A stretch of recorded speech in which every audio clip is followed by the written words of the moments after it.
Cap sur la troisième journée du tournoi international Bosco à Labafal, ce mercredi 29 juillet 2026 au stade de Siban. L'international s'est invité avec l'entrée en lice du DSA du Cameroun. Au programme, 5 matchs en U15 et en U17. En U15, le DSA du Cameroun a frappé fort dès son entrée.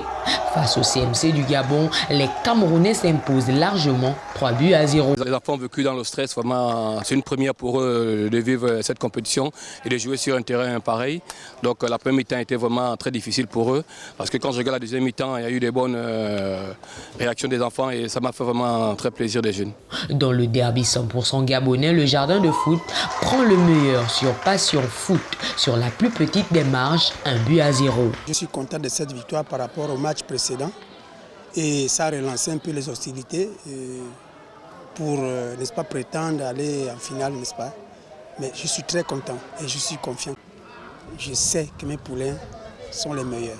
En U17, le ton a été donné par l'AFCO qui réalise le carton de la journée, 8-0, face au CFC Altesse. La Somme JR et Momentum se sont neutralisés un but partout dans un match très disputé. Et pour clôturer, le DSA du Cameroun confirme une deuxième victoire du jour, 3-1 contre Cli FS du Gabon. Bilan de cette troisième journée, l'entrée remarquée du DSA du Cameroun avec 2 victoires et la démonstration de l'AFCO.